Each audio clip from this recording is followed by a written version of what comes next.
Welcome back, everyone, to another episode of Sporting Max, where today we're with Australian basketball legend Chris Anstey. Welcome to the podcast, Chris. How are you going? Good, Max. Thanks for having me, mate. No worries. Now, can you tell me a bit about your childhood and what growing up was like for you?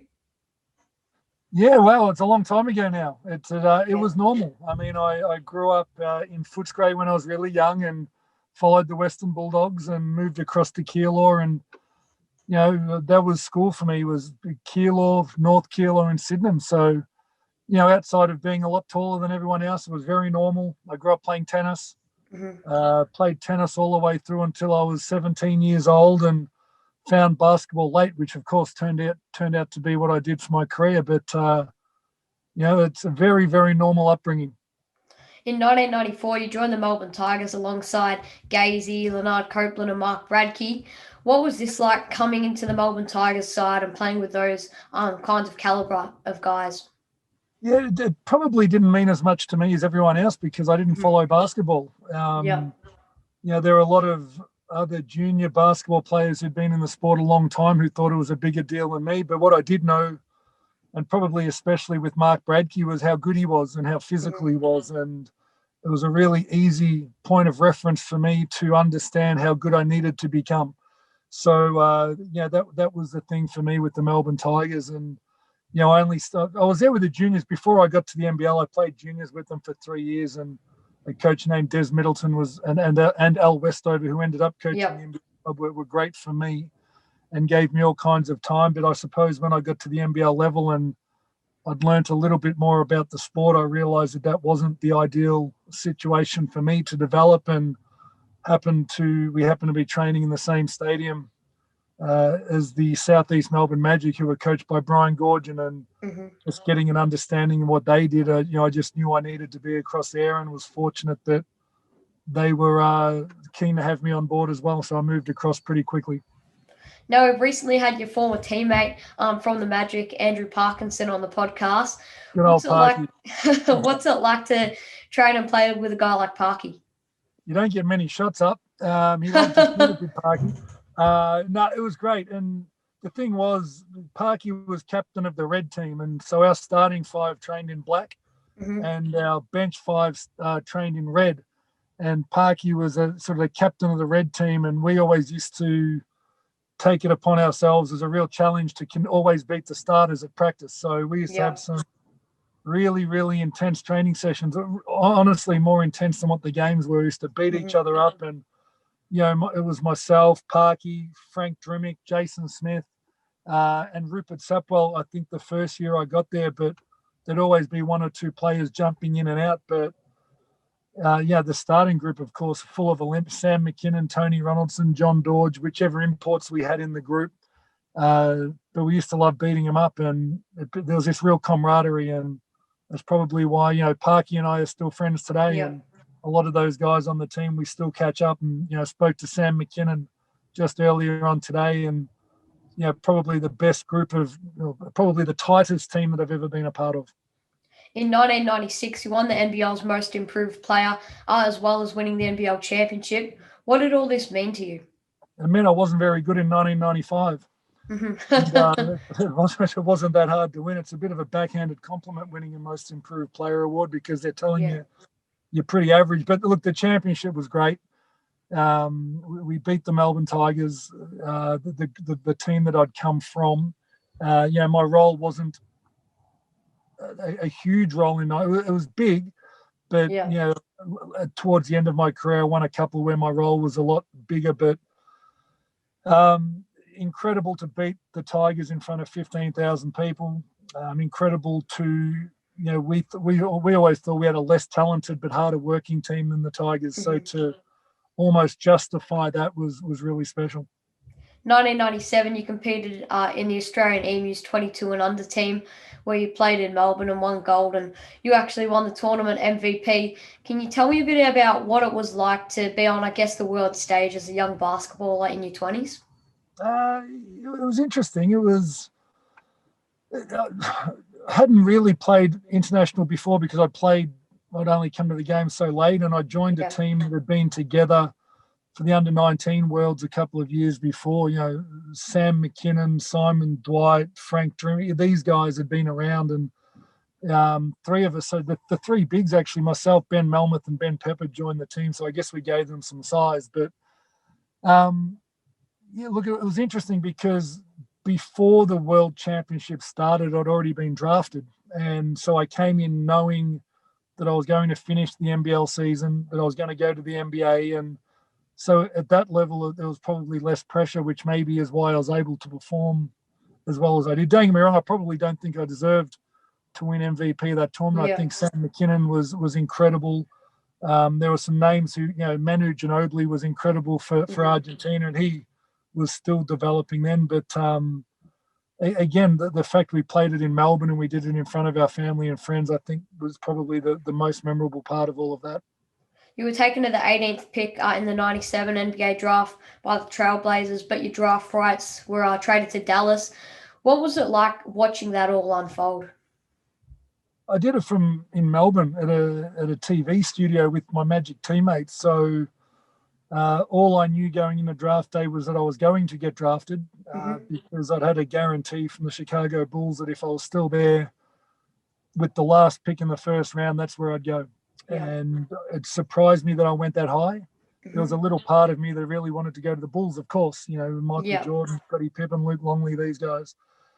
So it was unknown. It was scary. I was nervous and all these things, but at the same time, I'd just come through a period of probably 4 months where people were watching every time I had a basketball in my hands, and I didn't really enjoy that. Always being evaluated. So the couple of months after that were probably some of the best basketball I'd ever played in my life, because I relaxed and I didn't feel like I was under any pressure to perform, and I knew where I was going. So, look, it was all part of growing up. You'll get there one day. No, it was part of growing up, it was part of maturing and just learning about everything that, it helped me later on in my career. In your rookie season, you scored a career-high 26 points against the Celtics. Can you tell me about this game and how it played out? I remember it well. It was something I was really proud of. There are a lot of people who didn't think I belonged in the NBA, and at times myself included. And I'd been benched. I'd been on injury reserve, and I was a long way behind. And towards the end of my rookie season, it actually happened. We played the Boston Celtics on St. Patrick's Day, which is to play the Celtics on St. Patrick's Day for all of the Irish heritage people, and it actually turned out to be it is my mum's birthday as well, and she was in the crowd. So it was all of these really nice things came together on this day, and I'd been working on my jump shot and my perimeter game a lot, and it all came together in this game. So I went 11 of 15. I remember every shot I took. Wow. Probably again, it was really pleasing to have them again. Antoine Jamison was on that team, and he was doing really well.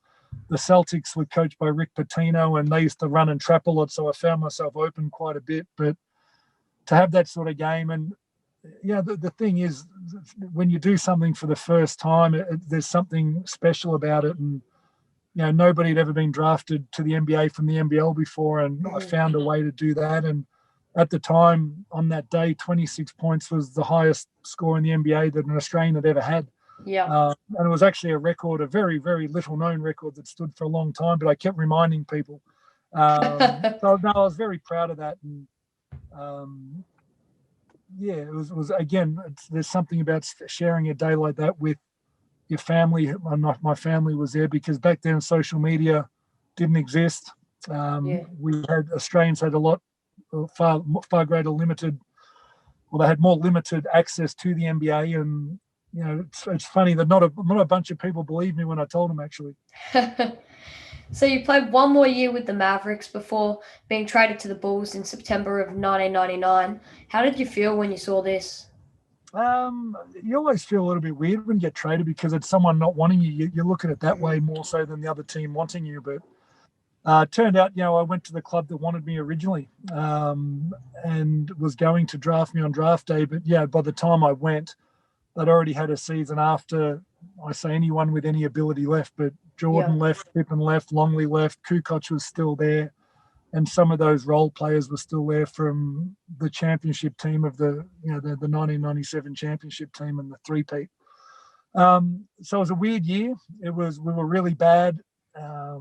We lost a lot of basketball games. We were in transition, and there's still a part of it where you put on a Chicago Bulls uniform, you walk into their practice facility every day, and the championship trophies and banners are there for everyone to see. So it was very special to wear that uniform for a season, but in a very different context to what it would have been 2 years earlier.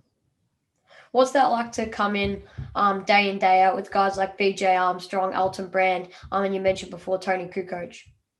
Yeah, great, because they'd seen a lot of things and they'd been a part of success. And, even before that, I'd been on a team with Steve Nash and Dirk Nowitzki and Michael Finley. So I was getting accustomed to being around people who had achieved success, and that tends to rub off on anyone. And it was something that I always enjoyed doing, is surrounding myself with successful people. And they were good people. BJ Armstrong, Tony Kukoc, that you mentioned were really good people. And I learned a lot from them, and it would have been great to have had more time with them, but I was only there for a year and wasn't able to secure another contract to get back to the NBA. I got close a couple of times, but ended up after the Sydney Olympic Games, which was the next year. I wasn't prepared to spend my off season with the Bulls without a guaranteed contract, because it would have meant missing the Olympics. So I chose to come home and play in the Sydney Olympics, and I didn't get another NBA contract.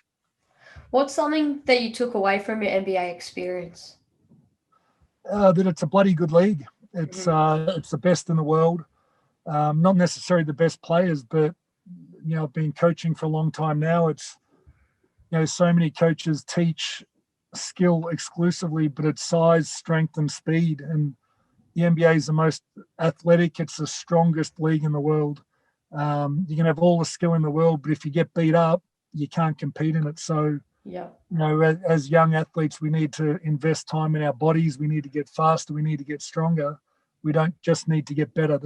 It's a bit more even than that.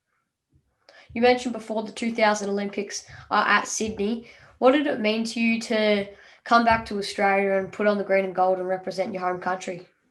It's an interesting one. It was a once in a lifetime. I was fortunate to play in an Olympic Games, and my first one was Sydney. It's always interesting. People talk about representing your country. I still think, and you probably heard it already, I was representing my family, my friends, my teammates, people that I'd shared my journey with before I was representing the 20-odd million Australians I'd never met.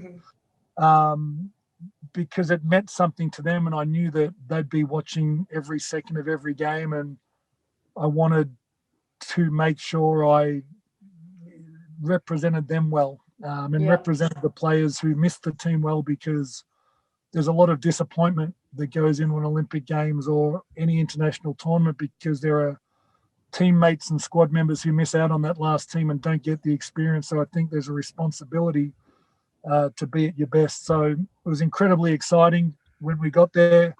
The 2 weeks was incredible, living in the village, competing against the best players in the world in front of our home fans, but it also became one of the most disappointing sporting events of my life, because we made the Final Four and we were the only team not to win a medal.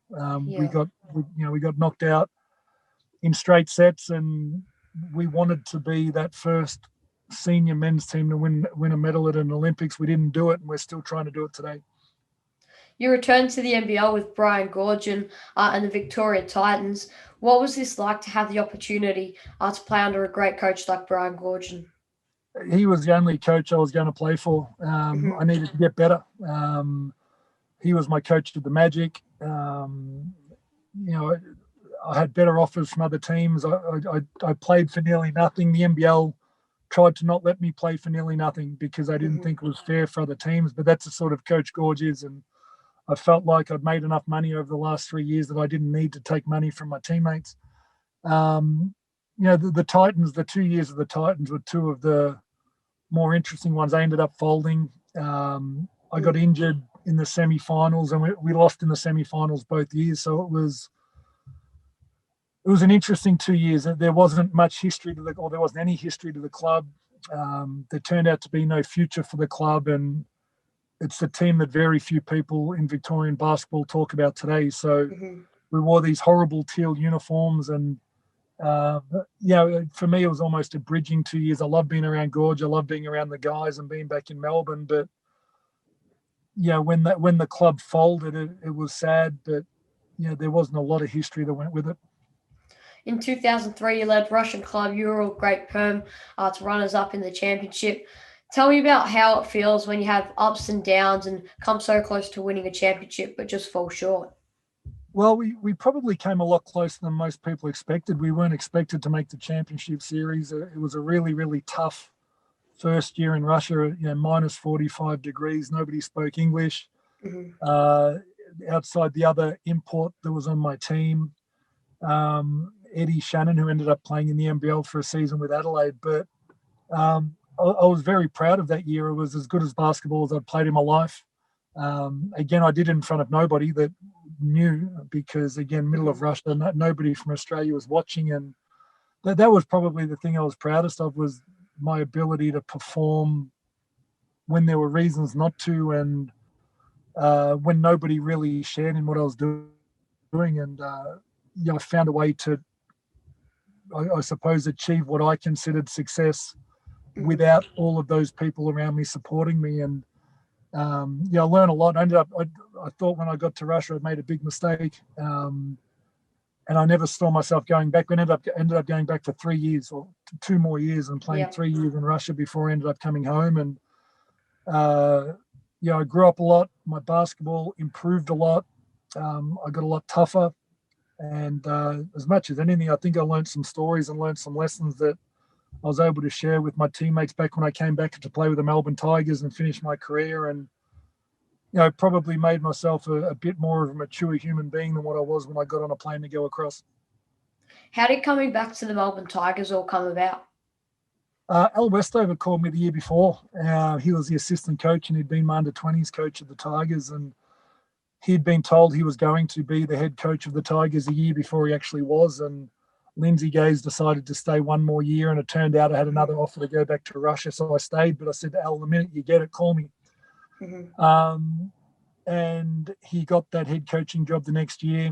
I had a son and a daughter by this stage, and my daughter was ready to, she was kindergarten age, and I wanted her to be kindergarten in Melbourne. So it was the easiest negotiation in the world. It probably took a day. So I came back to the Melbourne Tigers, the year that Andrew Gaze, Leonard Copeland, Mark Bradkey, and Lindsay Gaze left. And everyone thought the club was rebuilding. We're going to go through a rebuilding year, but we all thought differently internally. We won the championship, and the 4 years, or the first 4 years I was back, we're really, really proud that we're able to do in 4 years what the club had done in the history of the club by winning 2 championships and making 2 other championship series. And that group of players we had got a lot better those 4 years. Everyone had added responsibility. Al empowered them to be better players, and we feel that we're one of the better clubs in NBL history for a short period of time. Now, did you notice a difference in maybe your emotions between your first and then your second and your third championships with the Tigers? Yeah, probably more responsibility for the second and third, because I was co-captain with Darren McDonald. Yeah.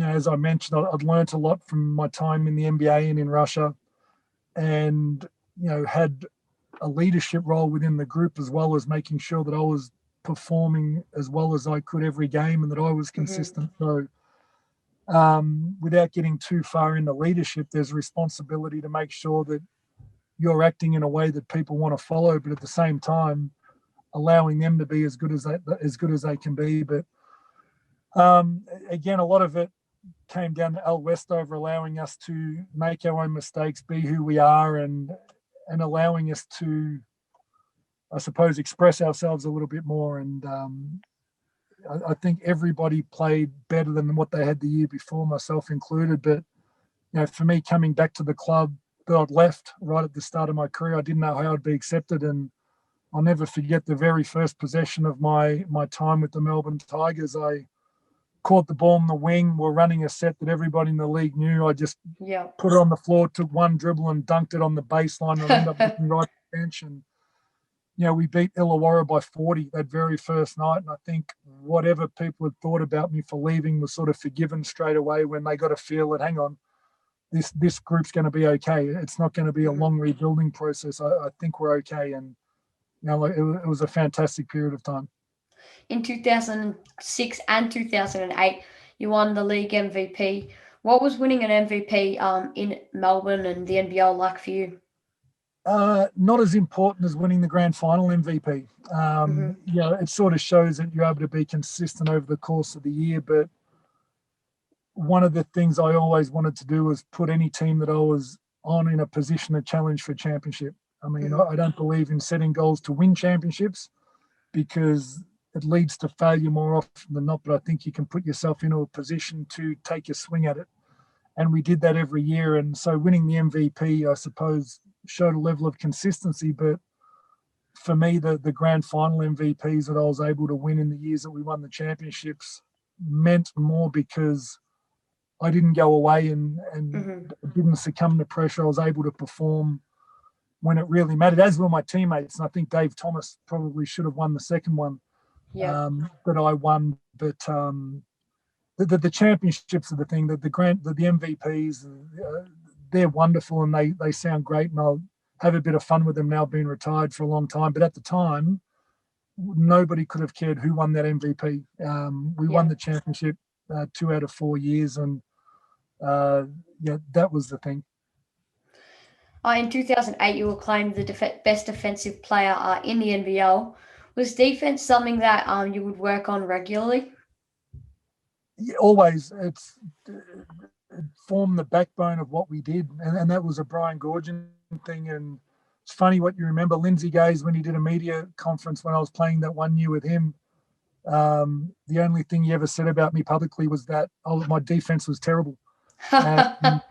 So there was always a part of me that wanted to become a better defender, wanted to help, split line defenses are big, and always tried to compare myself to guards, even though I was tall, and I challenged myself to be a little bit better and faster than what other bigs were. And so, that was a really good one for me. And, 2 that I'm pretty proud of, that one and, leading the league in rebounding 1 year, because I was never the most physical player. And there are others who just spent all of their time learning to rebound. But, I led the league 1 year in rebounding as well. And that was another small one that I had to tick off, and I was able to do that. But, that defensive player of the year was special because I think oftentimes players on a team who are given the responsibility or the role to score a lot of points tend to take possessions off at the other end, and I wanted to make sure that wasn't me. Again in 2008, you played for the Boomers, your second time at the Olympics, but in Beijing. Tell me about the whole experience of going overseas to another country to represent your hometown and seeing other parts of the world. Basketball, but then I was able, and that's an incredible way to see it. Turning up to Beijing, a lot more mature than what I was in Sydney. I'd been at the Olympic Games. I wasn't going to get distracted by the Olympic Games, and again, we came in with an expectation challenge for a medal, and we weren't able to do that. But again, you could put an Olympic village anywhere in the world. It's going to be very similar because all you really experience is the village, the bus drive to the stadium and back. You don't really get to see more because basketball goes for the entire 2 weeks of an Olympic tournament or of an Olympic event. So we don't see much, but, in the lead up, we played in Shanghai and played against, Team USA in Shanghai, and that was pretty special. We got close to them. We played in Hong Kong in lead up tournaments, and look, basketball is an incredible way to see the world. You don't probably see as much as you think because you're in hotels for most of the time and in stadiums. But again, to go to 2 Olympic Games and to do that, and especially towards the end of my career, again, I've said it a lot, but it was a pretty special moment. So you retired at the end of the 2009-2010 NBL season. Why did you retire, and did you have an outlook on life after basketball? Yeah, I never wanted to be one of those players who played 3 years after they should have retired, and everyone was wondering why they're still battling and trying to get through a season. So I had a pretty major hip surgery in that last season and missed the first half of the season of 2009 and 10. Mm-hmm. And it turned out I had pretty chronic arthritis in my hips. I was able to get back and play at the end of the season, but I knew that I wasn't going to be able to put in the volume of work required for me to perform how I wanted to perform. So again, I didn't want to be a guy, especially in the absence of having a really good young player that I could play 10 minutes a game and really help develop. We didn't have that at the club. If we had I probably could have been convinced to play another year, but that didn't exist at the club. And so I thought it was best to walk away. And it turned out that by this stage, Sam McKinnon had come and played for the Tigers, and we retired on the same day. So, we started our NBL careers in the same year. We spent a lot of our time playing together at the Magic and on junior Australian teams and at Olympic Games. And to retire on the same day as him was another pretty memorable night. Now you've coached multiple successful basketball teams, including Caulfield Grammar, the Camberwell Dragons, and in 2012 you were named as the Melbourne Tigers head coach. How did the opportunity for this position all come about? Yeah, it's an interesting one. The Caulfield Grammar one came because Bruce Palmer coached before me, and he recommended me to the school who hired me.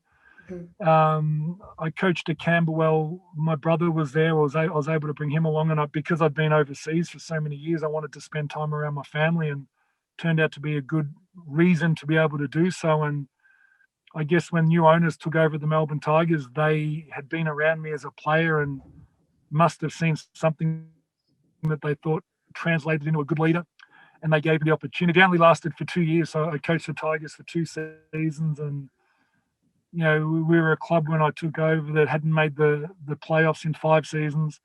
Mm-hmm. We missed by a free throw on that one during our first season, and the second season we made the semi-finals and took Adelaide to 3 games. But unfortunately, I got fired after a game into the Melbourne United's history. I wasn't exactly what they were looking for, and they needed to make a move. And I've sort of found my niche and have really enjoyed coaching junior boys and girls sort of between 16 and 20 years old at state and national level, and representative level over the last 4 or 5 years on the women's side of the game as well. So I've got a daughter who plays, which got me into that, and I'm emotionally invested in growing women's basketball here in Australia also. So I've been a part of that now for 5 years, and really enjoy coaching, really enjoy opening young athletes' eyes to what they're truly capable of, and trying to remove distractions and hurdles as things that they feel they can't overcome. And I had some great people around me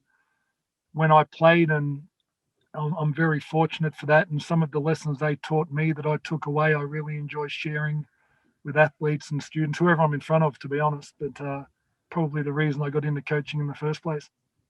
Now, I saw you appear on a tape on Michael Jordan's The Last Dance. It was you and Dennis Rodman face-to-face in a match, and I saw on your Instagram you wrote Dancing with Dennis. So what was that like for you to be watching The Last Dance and see yourself come up on the screen? I didn't expect. Well, I knew it was going to happen that day, because I'd had about 100 text messages saying you made The Last Dance. And I thought, geez, for someone who's I was pretty proud of my 17 or 18 year basketball career, but it turned out I was going to be more well known for a 3-second clip on a documentary. But no, watching The Last Dance was fascinating, because the parts that centered around the Bulls, after it was done, I walked those hallways and drove those streets and practiced at their practice facility and played with some of the guys who featured in it. So there was a sense of nostalgia.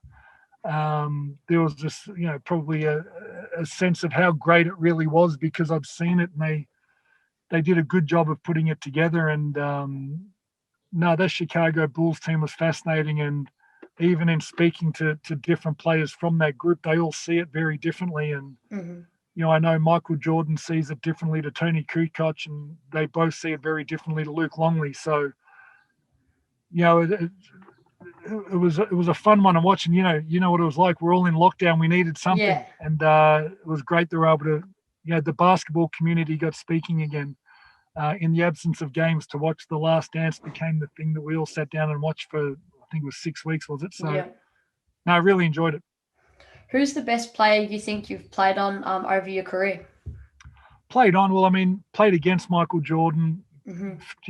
individually, probably Shaquille O'Neal was the most Yeah. dominant. Hakeem Olajuwon had the best footwork, and Timmy Duncan, these sort of guys. If you ask me who the best I played with, I played with Steve Nash and Dirk Nowitzki, who both struggled when I was with them, but found ways through how hard they worked to really, really improve. And maybe the most underrated player I ever played with was a guy named Michael Finley, who played at the Mavs and carried that franchise for a number of years. And again, because the social media didn't exist back then, doesn't get nearly probably the credit he deserves for how great he was. Now, the NBL this season, do you go for the Phoenix or United? Well, I don't go for United because they fired me. Look, Phoenix, the thing is, I support people now. I support the Hawks as much as anyone because Brian Goorjian's back. Simon Mitchell, who coaches the Phoenix, is a good mate of mine, and I've got players that I've worked with across the league that I enjoy keeping an eye on. So I guess I like watching the league as a whole. And I say that, jokingly. Chris Golding was a player that was at the Tigers and United, as was Dave Barlow. I played and coached Dave, so I still enjoy seeing players I had some small interaction with still doing well. Fascinated to see how the league turns out. I think it will be the Hawks and probably United this year. It's going to be interesting. Be fascinated to see if Ryan Broekhoff comes back to the league. I've got a sneaky suspicion he'll be in the NBL, and that could change things altogether if he goes to a contender. But I don't have a team. What's it like for you to sit back and watch Gorge come back into the league and make a massive difference and impact on the Illawarra Hawks? I called Sam Froling, who was a member of our under-19 Australian team that I was assistant coach for, and said, "You better not even think about going anywhere. You're about to get better." And that was it. It was just knowing what those players and the staff at Illawarra are about to experience. That they're just going to get better. I don't think even they knew that they'd heard it, but the day-to-day with Gorge and with how hard you work and how tight you become is a different thing to anything I've ever been a part of. So I probably didn't expect to see it as noticeable so early, but I think everyone's already remembering how great a coach Gorge is, and because he hasn't been here for 10 years, people thought he'd forget about the league, but what they didn't probably come to consider was that he's become 10 years better than what he was when he left, and that's something scary. So what's it like for you to watch NBA prospect and young gun Josh Gude go to work this season? Yeah, it makes me feel old because I played with his dad and I coached him at under 19 level, but it's exciting. I remember my journey that I went through. I remember my family and friends going through it, so I'm excited. He'll definitely be in the NBA next year, and the advice I would give Josh or any of the kids is that when you get there, that's just one step, but that's where the real work begins. So he's going to have a great opportunity. He'll be in the NBA. I'm happy for him.